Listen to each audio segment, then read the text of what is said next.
Hello guys. इस episode की start होती है और हमें देखने के लिए मिलता है कि यहाँ पर अब वांगलिन जो था फिलहाल के लिए अब वापस आ चुका होता है। लेकिन जब वो उस जगह पर वापस आया था तो वो वहाँ पर आने के बाद ही तुरंत इस जगह का मुआयना भी करना चाहता था और यही चेक करने के लिए यहाँ पर वो सोचता है उस लड़की से बात करने की, जिसके साथ ही यहाँ पर ये लोग तो उसे देखकर काफ़ी ज़्यादा डर चुके होते हैं कि आखिर ये पर्सन है कौन जो कि सडनली यहाँ पर अपीयर हो चुका है इन लोगों के सामने। लेकिन यहाँ पर इस लेडी के जो सीनियर होते हैं वो उसे देखकर ही समझ जाते हैं कि ये पर्सन काफ़ी ख़तरनाक रहेगा, इससे दूर रहना ही उन लोगों के लिए बेटर है।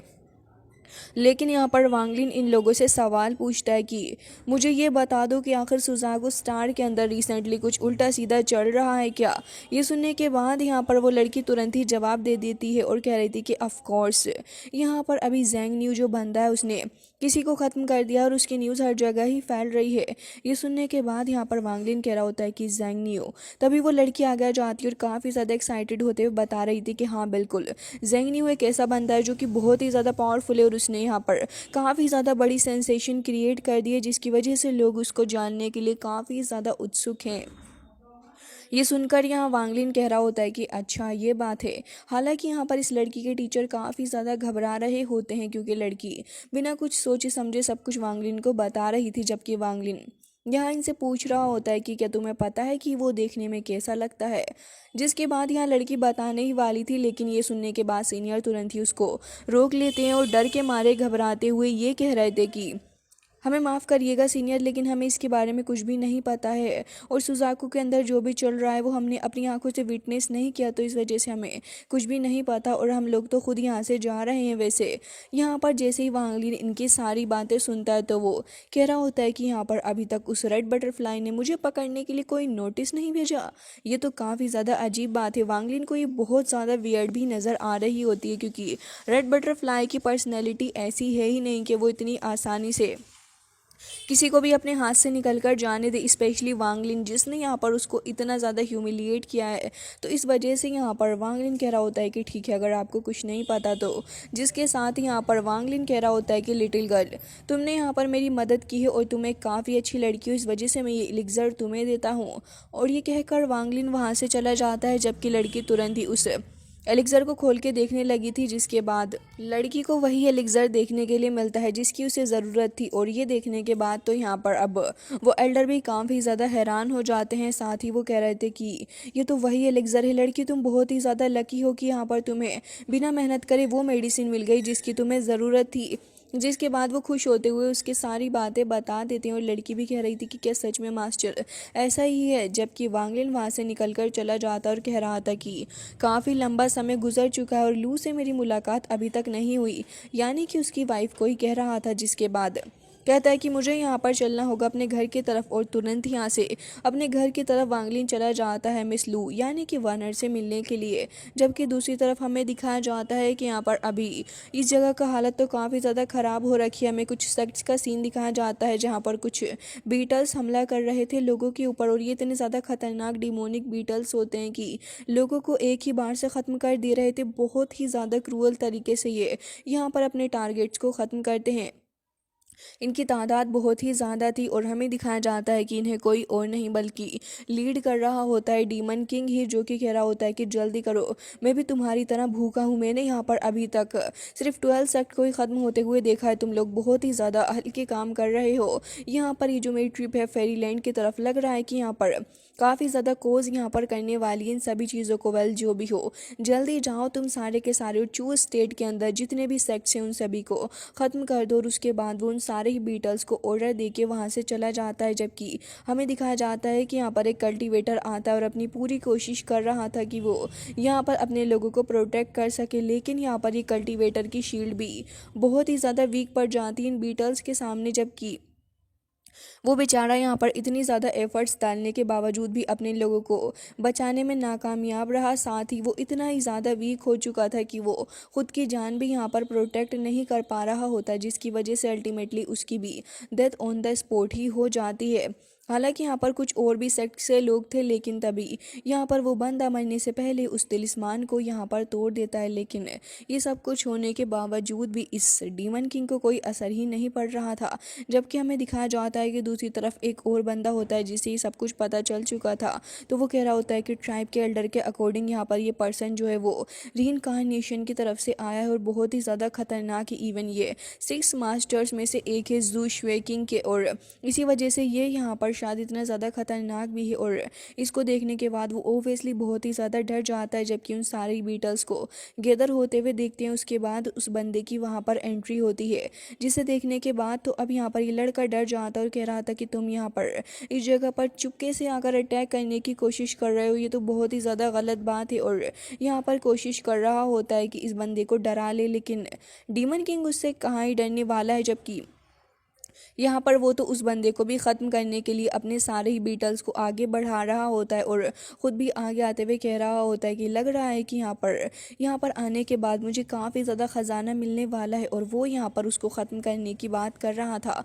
और हमें दिखाया जाता है कि जैसे ही वो बीटल्स वहाँ पर आके उसके ऊपर हमला करते हैं तो सिर्फ कुछ ही वक्त के अंदर यहाँ पर इस बंदे को दूर उठाकर फेंक देते हैं और उसको इंटरनली इंजर्ड भी कर दिया था। तभी यहाँ पर वो कह रहा होता है कि यहाँ से चले जाओ, लेकिन डीमन किंग वहाँ से जाने का नाम ही नहीं ले रहा था। जबकि वो यहाँ और भी ज़्यादा आगे आ जाता और उससे ख़त्म करके कह रहा होता है कि मुझे कितनी ज़्यादा खुशी हो रही है। साथ ही वो कह रहा होता है कि बस अभी फेरीलैंड की तरफ भी मुझे जाना है। हालांकि आसपास सारे ही तरफ यहाँ पर वो बीटल्स फैले हुए थे और वो कह रहा होता है कि अगर वहाँ फेरीलैंड के अंदर वो ज़ेंगन्यू वहाँ से न टकराता तो शायद यहाँ पर चीज़ें और भी ज़्यादा बेटर हो सकती थी। जिसके साथ ही वो यहाँ पर वांगलिन की तलाश में था और कह रहा होता है कि लेकिन उसने रेड बटरफ्लाई का आर्म भी कट कर दिया। लग रहा है कि इसकी कल्टीवेशन वाकई में स्ट्रॉन्ग भी हो चुकी होगी। और ये सोचकर वो थोड़ा उदास भी हो रहा होता है, लेकिन उसको पता था कि यहाँ पर वो अगर वांगलिन को हर्ट नहीं कर सकता तो फिर कोई और है जिसे वो हर्ट कर सकता है।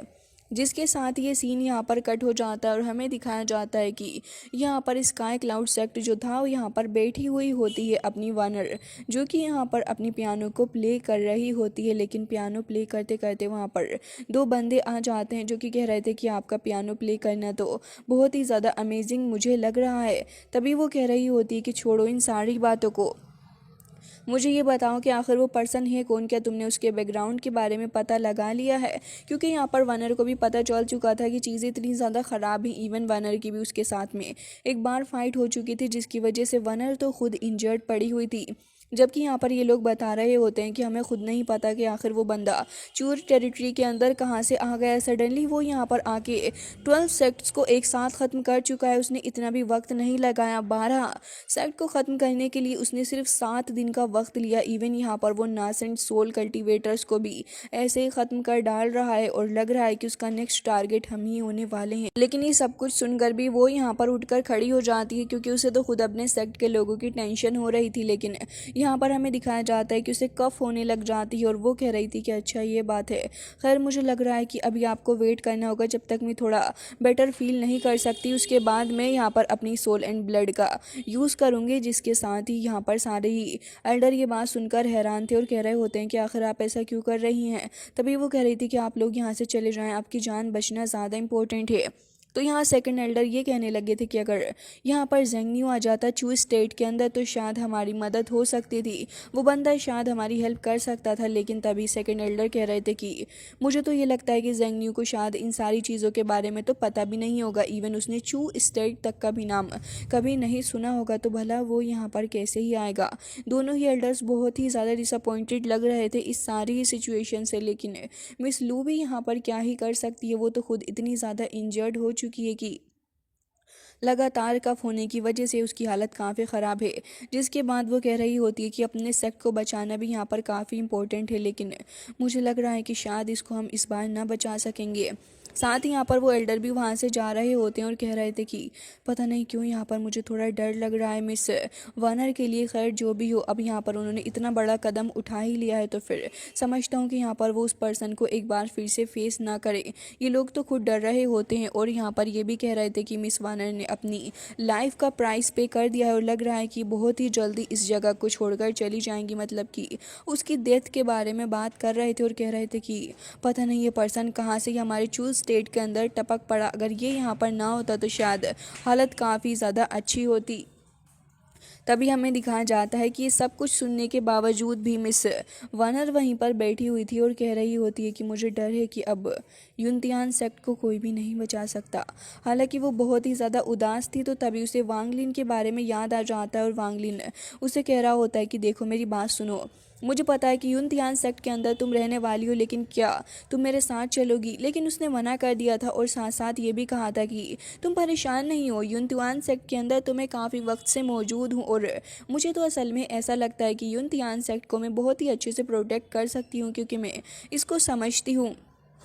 हालांकि वांगलिन तो इस बात के लिए एग्री नहीं कर रहा था, लेकिन मिस वानर के कहने पे वो मान भी जाता है और तुरंत ही यहाँ पर एक डीमन को निकाल के उसको दे देता है और कह रहा था कि देखो ये खुद ही बनाया है, तो अगर तुम्हें कभी भी कोई भी प्रॉब्लम आ जाए तुम्हारे सामने तो फिर तुम उससे घबराना नहीं, बल्कि तुम इसको मेरे पास मैसेज लेकर भेज देना, तो ये यहाँ पर मेरे पास आके मुझे सब कुछ ही बता देगा।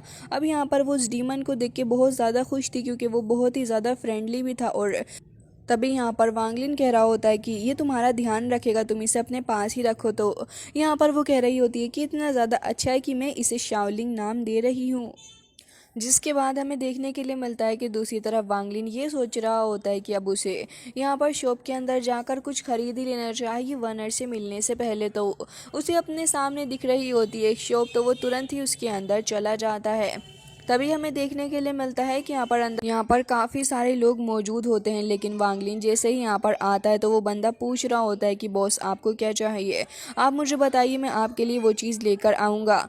जिसके बाद यहाँ पर वो वांगलिन को काफ़ी रिस्पेक्ट के साथ बिठा भी देता है, लेकिन साथ ही वांगलिन यहाँ पर आसपास देख रहा था, उसे यहाँ का एनवायरनमेंट कुछ ठीक नहीं लग रहा होता। तभी यहाँ पर हमें दिखाया जाता है कि एक लेडी आती है जो कि यहाँ पर 5th ग्रेड के कुछ पिल रिकैप्स लेकर आई हुई होती है, और यहाँ पर वो बता रहा होता है कि इसमें से 2 जो है वो युनतियान सेक्ट के द्वारा ले लिए गए हैं, जबकि यहाँ पर जो एक और बचा है वो तियानिया गेट के द्वारा लिया गया है।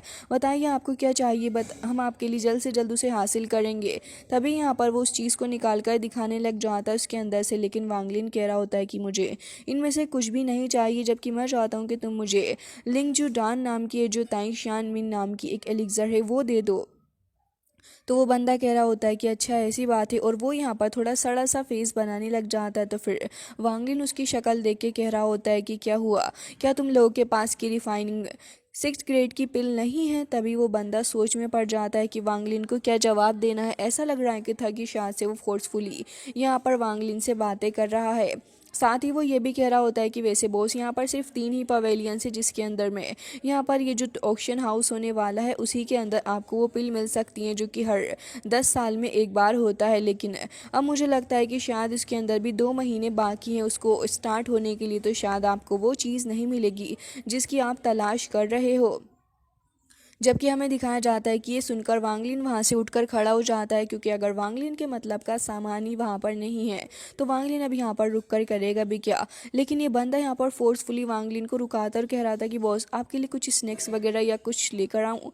वांगलिन उसे गुस्से से देखता है तो वो साइड में बैठे हुए आदमी को देखने लग जाता है, जिसके बाद वो आदमी कुछ गुस्से भरे एक्सप्रेशन इसे देता है। तो फिर कह रहा होता है कि बॉस मेरे पास कुछ और आइटम्स भी हैं, अगर आप चाहें तो मैं वो लेकर आ जाऊं। वैसे भी हमारी किंगोंग पवेलियन के अंदर कुछ और तरीके का सामान भी मौजूद है। और हमें दिखाया जाता है कि अब इस सब के बावजूद यहाँ पर वांगलिन काफ़ी गुस्सा हो जाता है, और वो यहाँ पर जो रखा हुआ सामान था उसमें से एक सामान लेके उसके बदले यहाँ पर वो मैजिकल स्टोन दे के चला जाता है। जबकि यहाँ पर वो बंदा वांगलिन को ज़बरदस्ती रोकने की कोशिश कर रहा था, साथ ही उसके पीछे बैठा हुआ बंदा भी यहाँ पर उठकर खड़ा होकर आ जाता है वांगलिन के पास को ही। लेकिन वांगलिन बस गुस्से से उन्हें एक ही लुक देता है, जिसकी वजह से वांगलिन की टेरिफाइंग पावर वहाँ पर रिलीज होती है, जिस पावर को देखकर ये लोग घबरा जाते हैं और तुरंत ही डर के मारे यहाँ पर वांगलिन से अब कुछ नहीं कह पाते। वांगलिन तो वहाँ से निकलकर चला जाता है, जबकि हमें दिखाया जाता है कि ये दोनों ही अब टेबल के पास आकर चेक कर रहे होते हैं कि वांगलिन ने इन्हें क्या दिया है। तो फिर इस स्टोन को देखकर वो समझ जाता है कि ये तो एक हाईएस्ट लेवल का स्पिरिचुअल स्टोन है। जिसे देखकर ये लोग बहुत ज़्यादा खुश होते हैं, जबकि वांगलिन तो वहाँ से निकल के चला जाता है उस स्टोन को पे करते हुए, जिसके साथ ही हमें दूसरी तरफ दिखाया जाता है कि यहाँ पर ये जो बीटल्स थे इन्होंने सारा का सारा कहर ऐसे ही अभी भी बरसा रखा होता है। चारों ही तरफ ये बीटल्स तबाही मचा रहे थे और लोगों को बिल्कुल भी जिंदा नहीं छोड़ रहे होते। इवन हमें दिखाया जाता है कि यहाँ पर यूनतियान सेक्ट के अंदर भी ये लोग आ चुके होते हैं। जैसे यूनतियान सेक्ट की टेरिटरी के अंदर ये लोग आए होते हैं तो एक के बाद एक लोगों को ख़त्म करते जा रहे थे, जबकि हमें दिखाया जाता है कि यहाँ पर अब ये बंदा कुछ लोगों को ख़त्म करते हुए अब डायरेक्टली बात कर रहा होता है वानर के बारे में और कह रहा था कि आखिर तुम्हारी सेक्ट मास्टर है कौन, क्या नाम है उसका, मुझे उसके नाम के बारे में बताओ। और इतनी ज़्यादा जल्दी में था कि लोगों को जवाब देने का भी मौका नहीं दे रहा होता, एक के बाद एक लोगों को ख़त्म करता जा रहा होता है और लोग भी पागलों की तरह बस अपनी जान बचाना चाहते थे। तभी यहाँ पर एक एल्डर को देखते हैं जो कि बहुत ज़्यादा गुस्सा हो जाता है और हमें कुछ स्केल्टन्स भी यहाँ पर लोगों के पड़े हुए देखने के लिए मिलते हैं, जिसके साथ ही यहाँ पर वो कह रहा होता है कि तो बताओ मुझे आखिर तुम्हारी मास्टर कहाँ है। ये सुनने के बाद वो कह रहा होता है कि तुम्हें ग्रेट चू के अंदर नहीं आना चाहिए था, तुमने यहाँ पर आकर बहुत ज़्यादा बड़ी गलती की है। तुम्हें पता भी है कि आखिर यहाँ पर यूनतियान सेक्ट को बनाया किसने है, लेकिन जैसे ही वो कह रहा होता है कि अच्छा किसने बनाया, तो वो यहाँ वांगलिन का नाम लेता है।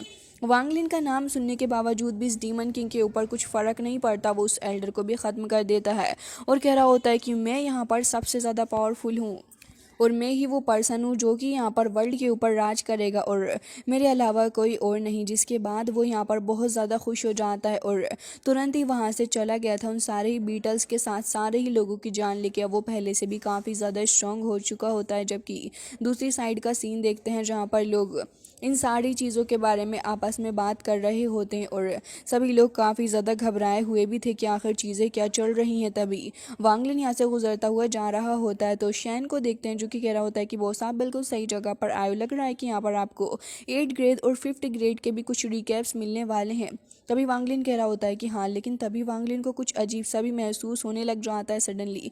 यहाँ पर हमें दिखाया जाता है कि वो डीमन यहाँ पर वापस आ चुका था जिसे मिस वानर ने भेजा हुआ होता है और यहाँ पर ये सब कुछ देखने के बाद वांगलिन तुरंत ही उसकी मेमोरी में जाकर चेक करता है तो वांगलिन को सब कुछ पता चल जाता है कि अब मिस वानर के साथ में क्या होने वाला है और ये डीमन किंग आखिर क्या तबाही चारों ही तरफ मचा रहा है। और वांगलिन इतना ज़्यादा क्रोधित हो जाता है कि हमें देखने के लिए मिलता है कि वांगलिन के बाल एकदम सब कुछ ही खुल चुके होते हैं, जबकि आसपास काफ़ी ज़्यादा लाइटनिंग भी फैलती है और वांगलिन कह रहा होता है कि वानर, और ये कहकर वो तुरंत ही वहाँ से फ्लाई करके चला जाता है अपनी वानर को बचाने के लिए। जबकि दूसरी तरफ अब पूरा का पूरा यूनतियान सेक्ट यहाँ पर शामिल हो चुका होता है इस डीमन किंग से फाइट करने के लिए और हमें दिखाया जाता है कि सारे ही लोग यहाँ पर खड़े थे मिस वानर को सपोर्ट करने के लिए, क्योंकि वो ऑलरेडी इंजर्ड थी। सभी लोग इस बात को जानते थे, लेकिन फिर भी वो यहाँ पर फाइट करने के लिए आई होती है सेक्ट के लिए। वो सारे ही लोगों से ये भी कह रही होती है कि अगर आप में से किसी को लगता है कि आप यहाँ पर हमारा साथ नहीं दे सकते तो प्लीज़ आप यहाँ से चले जाएं, मैं किसी को भी नहीं रोकने वाली हूँ। अपनी जान बचाना आपके लिए बिल्कुल ही ठीक ऑप्शन रहेगा। तभी उनमें से एक लेडी कह रही होती है कि नहीं, ऐसी कोई भी बात नहीं है, आपने हमारे लिए इतना सब कुछ किया है, हम अपने सेक्ट मास्टर को इस तरीके से छोड़कर बिल्कुल भी नहीं जा सकते, ये तो बिल्कुल एक अपराध जैसा हो जाएगा। और यहाँ पर जो बाकी के एल्डर्स होते हैं वो ये कहने लगे होते हैं कि सेक्ट मास्टर आपको बचाने के लिए हम लोग कुछ भी कर जाएंगे, हम ये कसम खाते हैं कि आपको बचाने के लिए हमसे जो बन पड़ेगा हम वो सब कुछ करेंगे और यूनतियान सेक्ट से ज़्यादा आप हमारे लिए इम्पोर्टेंट हो। जिसके साथ यहाँ पर वो कह रहे थे कि आपने हमेशा ही अपने यूनतियान सेक्ट को बचाने के लिए बहुत बड़े ज़्यादा ही एहसान किए हैं हमारे ऊपर, और अब वक्त आ चुका है अगर आज हम सभी की जान भी चली गई तब भी मुझे कोई अफसोस नहीं होगा, क्योंकि हम आपके लिए अपनी जान खतरे में डाल देंगे तो भी हमारे लिए प्राइड की बात ही होगी। ये लोग आपस में बात ही कर रहे थे, तभी उन बीटल्स को देखते हैं जो कि फ्लाई करते करते फाइनली अब अपनी नेक्स्ट डेस्टिनेशन पर आ ही चुके थे और यहाँ पर लीड कर रहा होता है यही डीमन किंग उन सभी को। और तभी वो आते ही कह रहा होता है कि तो बताओ तुम में से लीडर कौन है और आकर मुझे पर्सनली ग्रीट करो। ये सुनने के बाद तो अब यहाँ पर हमें दिखाया जाता है कि अपनी वनर मजबूर होती है तो फिर तुरंत ही आगे आ जाती है और कह रही थी कि सीनियर, क्या मैं जान सकती हूँ कि आप इतने छोटे सेक्ट को क्यों इतना ज़्यादा बोदर कर रहे हो? अगर आपको किसी भी तरीके की किसी एलिक्सर की ज़रूरत है या फिर कुछ और रिक्वायरमेंट है तो आप प्लीज़ मुझे बताइए सीनियर। मेरा यूनतियान सेक्ट पूरी कोशिश करेगा आपको सेटिस्फाई करने की, लेकिन आप प्लीज़ मुझे बताएं तो ये सुनने के बाद तो वो यहाँ पर और भी ज़्यादा तैश में आ जाता है और कह रहा होता है कि अच्छा, तो तुम चाहती हो कि यहाँ पर तुम मुझे सेटिस्फाई करोगी, लेकिन कुछ ऐसी चीज़ें हैं जो कि मैं पहले करूँगा। और ये कहकर यहाँ पर अपने बीटल्स को आगे भेजता है हमला करने के लिए। लेकिन हमें दिखाया जाता है कि मिस वार्नर एकदम ही शांत खड़ी थी, क्योंकि यहाँ पर जैसे ही बीटल्स हमला करने के लिए आते हैं तो फिर फॉर्मेशन के ऊपर कोई भी असर नहीं होता इस बात का। और साथ ही हमें ये भी देखने के लिए मिलता है कि अब फिलहाल के लिए वो ये भी देखकर हैरान था कि वो यहाँ पर अपने बीटल्स के थ्रू हमला करवा रहा है, तब भी इस सेट की फॉर्मेशन को कुछ नहीं हो रहा। वो थोड़ा क्यूरियस भी था, तो वार्नर उसकी क्यूरियोसिटी को दूर करने के लिए कह रही होती है कि ये जो फॉर्मेशन है वो यहाँ पर हमारे प्रोटेक्टर्स के द्वारा बनाई गई है, ये जो ट्रोल्स हमने बनाए हैं इसकी वजह से ही हम लोग अभी तक यहाँ पर सेफ हैं। प्लीज़ आप हमें बताएं कि आखिर आप ऐसा क्यों कर रहे हैं, हमारे लिए चीज़ें डिफ़िकल्ट ना करें। तभी वो हंसने लग जाता और एक बार फिर यहाँ पर बीटल्स के पूरे झुंड को भेजता है हमला करने के लिए। तो अब यहाँ पर सारे ही लोग थोड़ा डरने लगे होते हैं और तभी एल्डर भी कह रहे होते हैं कि सारे के सारे लोग अपनी अपनी पावर लगाएं और सभी लोग यहाँ अपनी अपनी पावर्स का यूज़ करके मेंटेन करने की कोशिश कर रहे होते हैं शील्ड को। बट असल में वो सारे ही बहुत ही ज़्यादा वीक थे और ऐसा नहीं कर सकते थे। जबकि दूसरी तरफ हमें देखने के लिए मिलता है कि डीमन किंग एक काफ़ी ज़्यादा ख़तरनाक से बीटल को आगे बढ़ाता और वो काफ़ी तेज़ी से आगे आता, वो बहुत ही ज़्यादा ख़तरनाक तरीके से यहाँ पर डिस्ट्रक्शन कर देना शुरू कर देता है। इवन वो इतना ज़्यादा स्ट्रॉन्ग था कि यहाँ पर उसके एक ही हमले के अंदर यहाँ पर सारे के सारे एल्डर्स की फॉर्मेशन की पावर भी बहुत ज़्यादा वीक पड़ने लग जाती है। जबकि कुछ डिसेबल यहाँ पर इतने ज़्यादा घबराए हुए थे कि वो जैसे ही वहाँ से निकल के जाने की कोशिश कर रहे होते हैं, वो अनफॉर्चुनेटली यहाँ पर इन बीटल्स की चपेट में आ रहे थे और एक के बाद एक यहाँ पर इन सारे डिसेबल्स की हत्या हो रही थी। अभी सब कुछ देखकर वार्नर को काफ़ी बुरा लग रहा होता है और वो कह रही होती है कि आखिर आप ऐसा क्यों कर रहे हैं, लेकिन वो उन सभी को ख़त्म करके काफ़ी ज़्यादा खुश था और कह रहा होता है कि तुम्हारा नाम मुझे बताओ। जिसके बाद यहाँ पर अब वो जैसे ही अपने लोगों को इतने बुरे हालत में देखती है कि ये बंदा उन्हें टॉर्चर कर रहा है, तो मजबूरन ही सही अपना नाम बताती है कि मेरा नाम वार्नर है। तो अब यहाँ पर वो खुश हो जाता है और कह रहा था कि बहुत ही ज़्यादा बढ़िया, और कह रहा होता है कि अगर तुम चाहती हो कि मैं तुम्हें छोड़ दूँ तो फिर तुम्हें मेरी बेंट बनकर रहना होगा और साथ ही मुझे खुश करना होगा। ये सुनकर यहाँ लेडी को काफ़ी गुस्सा आता और एल्डर लेडी कह रही थी कि बस तुमने बहुत ज़्यादा बुलिंग यहाँ कर ली है, अब बहुत ज़्यादा हद कर दी तुमने, और अपनी होली सोड का यूज़ कर रही होती है हमला करने के लिए। लेकिन वो तो एक बार से उसकी होली सोड को ख़त्म कर देता है और अब यहाँ उस लेडी को भी ख़त्म कर देता है। मिस लुई सब कुछ देखकर हैरान ही थी, लेकिन इतनी देर में वो बीटल्स को एक बार फिर से गैदर करता और इस बार सारे के सारे बीटल्स ढेर सारे एल्डर्स को ख़त्म कर चुके होते हैं। मिस लुई यहाँ पर डीमन को भी निकाल लेती है, लेकिन वो भी यहाँ पर सिर्फ कुछ 2-3 सेकंड ही टिक पाता है, इससे ज़्यादा नहीं, और उसके बाद वो भी ख़त्म हो गया था। जबकि हम देखते हैं कि यहाँ पर अब सारी की सारी सिचुएशन को देख के मिस वार्नर काफ़ी परेशान थी और वो ये कह रही होती है कि वांग लिन आखिर तुम कहाँ हो, तुम कब आओगे, तुम ही इस सेक्ट को बचा सकते हो। जबकि यहाँ पर ये डीमन हमला करते हुए कह रहा होता है कि आखिर तुम इतनी ज़्यादा वीक हो, तुम्हें इस सेक्ट का गोडेस बना किसने दिया। तभी हमें दिखाया जाता है कि उसके सारे के सारे ही बीटल्स यहाँ पर आगे बढ़ रहे होते हैं और इस बार ये सारे ही बीटल्स पूरे सेक्ट के ऊपर हमला करने के लिए जा रहे थे। सभी लोग काफ़ी ज़्यादा डर जाते हैं, लेकिन तभी हमें दिखाया जाता है कि इन सारे ही बीटल्स को एक साथ कोई ख़त्म कर देता है। और यहाँ पर इस डीमन किंग के ऊपर भी बहुत ही ज़्यादा प्रेशर पड़ने लगा था, वो अपनी नी पर बैठ जाता है और ये देख रहा था कि आखिर ये है कौन। तभी वांग लिन की वहाँ पर एक शानदार एंट्री होती है और हमें दिखाया जाता है कि यहाँ पर वो कह रहा होता है कि ये लड़की मेरी गोडेस है और मैंने ही इसे इस सेक्ट का लीडर बनाया है। सो गाइज, इसी के साथ आज का ये एपिसोड हो जाता है एंड आई होप कि आपको पसंद आया होगा। मिलता है नेक्स्ट वीडियो में, तब तक के लिए bye bye, take care of yourself.